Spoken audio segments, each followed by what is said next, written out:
مساء الفل عليكم في قناة ملخصات من الآخر. رجعت لكم بفيديو عن ملخص مدرسة الروابي. بنت الطلاب بيتنمروا عليها وبيقولوا إنها بتلمسهم وإنها شاذة وحاجات تانية كتير كده، وبتبدأ رحلة الانتقام بتاعتها.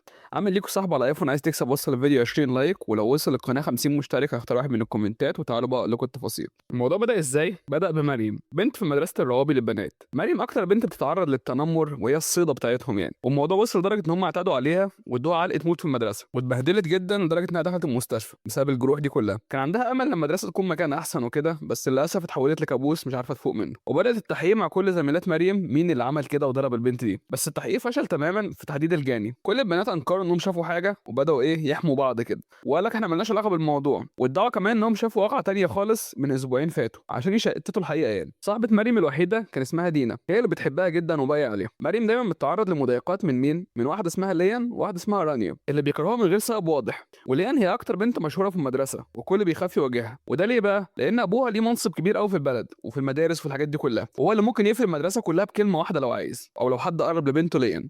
وكمان هي معروفه انها متهوره قوي، زي انها مثلا بتزوغ من اتوبيس المدرسه عشان تقابل صاحبها لسه، وبتعمل هيصه عشان تشتت انتباه السواق مثلا وتعرف تهرب من غير ما حد يحس. فبنت كده مخططه كل حاجه مظبوط. بتروح الكافيه تغير الهدوم وتقابل حبيبها، ومريم شافتها فقالت انا هبلغ عن اللي هي بتعمله للمدرسه عبير، وهقول لها بقى ان البنت دي غايبه وكده. بس كالعاده طبعا بلغت، وصاحباتها سطروا عليها وقالوا لا هي ما غابتش ولا حاجه، دي هي تعبانه وما قدرتش تيجي، ما قابلتش حد.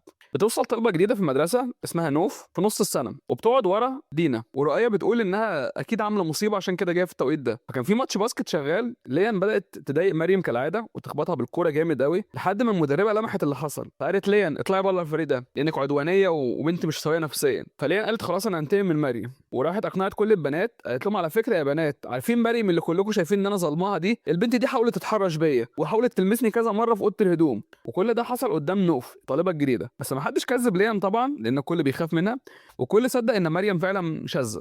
مريم بدات تعيط وانهار وبقت متوحده اكتر. وجت صاحبتها دينا كده قالت لها في ايه ده؟ بيقولوا في بنت مريضه كده وميولها مش سليمه خالص، بتحب البنات برضو وشاذه يعني. قالت لها على فكره هم يقصدوني انا، والله انا مش كده، ده هم بيضحكوا عليا ويتبلوا عليا، بس انا لازم انتقم. مريم عرفت بعدها ان ليا ان هو يتزوج يوم الاربعاء عشان تقابل صاحبها ليس، فراحت للمديره فاتن تبلغها عشان تاخد حقها. فالمديره نادت ليان، بس هي عشان خايفه من ابوها وكده قالت لها بصي انا في العادي بقى بطرد الطالب واقرص ودنه، بس معاك انت بس هحذرك. بس في الواقع طبعا هي خايفه من ابوها ونفوذه، وسابتها تمشي من غير عقاب. فليان اتجننت جدا لما عرفت ان مريم هي اللي فتنت. فقابلت رانيا ورؤية في الحمام وقالت احنا لازم ننتقم من البت دي. فراحوا لمشرفه النظافه اسمها سميه، عامله النظافه يعني.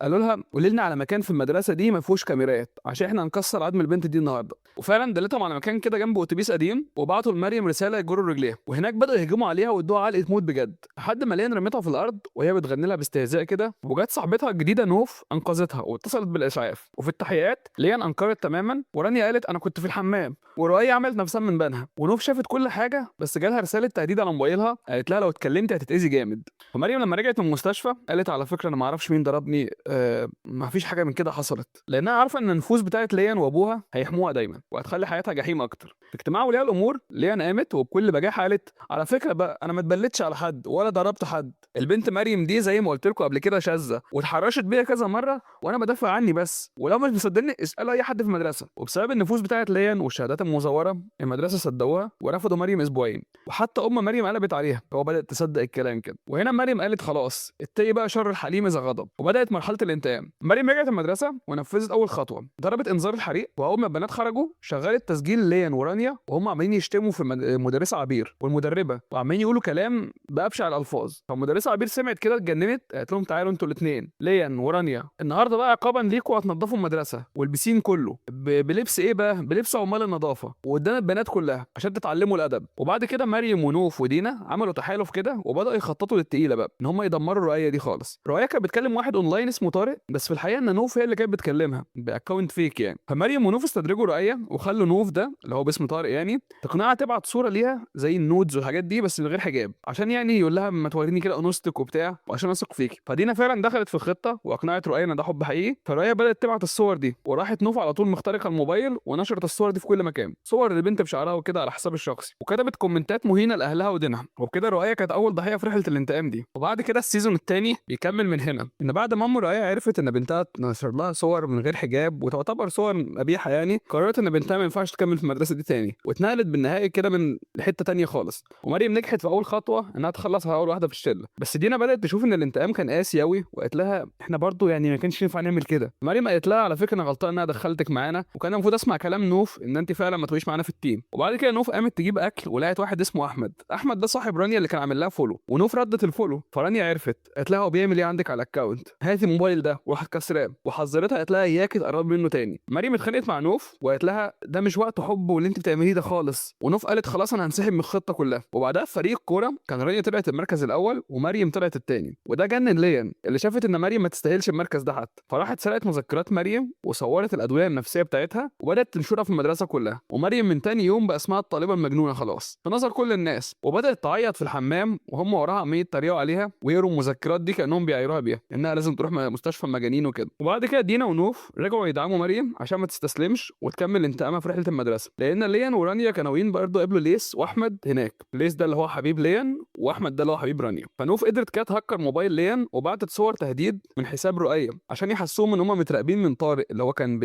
بيكلم رؤية باكونت فيك. وفي الرحله ليان كانت مرعوبه جدا لان ليها اخ اسمه حازم شديد وما ما عندوش حته الاختلاط دي قوي وعيب، وكان وصل معاها ومعاه مسدس في العربيه وقال لها عارفه لو سبت الجروب بتاع البنات ده ورحت كلمت حد انا هقتلك. وفي الفندق مريم رتبت ان نوف تسكن في نفس الاوضه مع ليان ورانيا عشان تتجسس عليهم. ونوف اتضايقت ان مريم بتجبرها على حاجات من غير رايها، فبدات تتعرض لموقف تحرش كده في نفس الوقت من راجل غريب في الفندق، وليان الشريره هي اللي انقذتها. فبدات تبص كده قالت هي البنت دي ممكن تطلع طيبه واحنا اللي ظالمينها ولا ايه. وبعد كده ليان ورانيا ونوف هربوا من الفندق وراحوا حفله يقابلوا فيها ليس واحمد البوي فريندز بتوعه. فمريم بلغت مدرسه عبير فورا، ودينا حاولت تلحقهم بس مريم كانت خلاص فتنت. وفي الحفله احمد حاول يقرب من نوف بس هي صدته، قالت له انت مرتبط برانيا وبتاع ما تقربليش. فرانيا جت قالت لهم انتوا بتعملوا ايه هنا؟ قال لها على فكره هي اللي كانت عايزه تتحرش بيا وتلمسني، انا ما كلمتهاش اصلا، ترمي بلاها عليا. فرانيا صدقته طبعا وهانت البنت نوف. وعبير وصلت الحفله بس رانيا ضحت بنفسها وقالت انا اللي كنت بخرج مع ولاد بس ومحدش خرج غيري، ليه انا ما عملتش حاجه. وهي اللي اتمسكت في الليله دي وخدت علقه موت وفضلت اثار على وشها الاسبوع كامل. مريم استغلت ده وسمعت ليام هي بتقول لرانيا انا هروح لبيت ليس قبل اجازه الصيف قبل ما تبدا، واخوها حازم هيحبسني في البيت،